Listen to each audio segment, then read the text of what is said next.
October 4, 1957, Baikonur Cosmodrome, Kazakh steppe. It is still dark when Sergei Korolev steps away from the launch pad. The wind cuts across the empty steppe, carrying the smell of fuel and dust. Korolev does not look back. He has learned never to watch from too close. Too many rockets have failed before. Too many dreams have burned into fireballs. In his pocket is a simple radio receiver. If it works, the sound will change the world. At 7:28 p.m. Moscow time, a silver sphere no larger than a beach ball separates from the rocket and vanishes into the sky.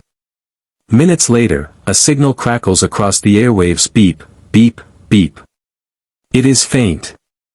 It is steady. It is unmistakable. Humanity has left Earth. This moment did not begin with curiosity. It began with fear. After World War II, the world fractures into two armed camps. The United States and the Soviet Union stare at each other across oceans and ideologies, both holding weapons powerful enough to end civilization. Rockets are no longer dreams of explorers, they are delivery systems for nuclear warheads. Whoever controls the skies controls survival. In Washington, American leaders believe they are ahead. Their economy is stronger. Their technology more refined. Space, they assume, can wait. President Dwight D. Eisenhower is cautious. He fears panic. He fears militarizing the heavens. He approves scientific satellites, but quietly. Prestige, he believes, is dangerous. In Moscow, Nikita Khrushchev sees something else. He sees weakness disguised as patience. The Soviet Union cannot match American bombers or industry, but it can shock the world. When Korolev proposes launching a satellite before the Americans, Khrushchev hesitates only once. Then he agrees that it is a political decision disguised as science. Korolev knows the risks. The rocket was built for war, not exploration. If it fails, the humiliation will echo across the globe. Worse, Korolev himself lives under a shadow, once imprisoned by Stalin, beaten, nearly killed. Success is not glory. It is survival. When Sputnik signal reaches radios across Europe and America, the reaction is immediate and visceral.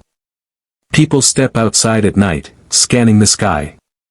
Newspapers scream that the Soviets now control space. If they can launch a satellite, they can launch a bomb.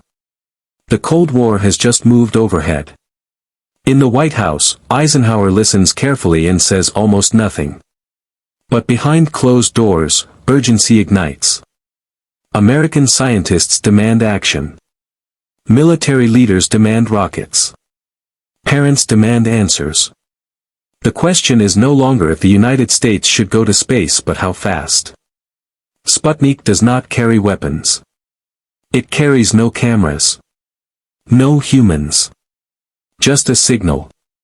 But that signal does something no explosion ever could. It changes the psychology of power. It turns the sky into a battlefield of prestige, fear, and destiny. For Korolev, there is no celebration. He listens to the beeping until dawn. He knows this victory is only the beginning. The decision that launched a satellite has now launched a race, one that will push men to the moon, bring technology into every home, and forever tie exploration to competition. As the sun rises over the Kazakh steppe, Sputnik passes silently overhead, unseen by most of the world yet impossible to ignore. History has shifted its orbit.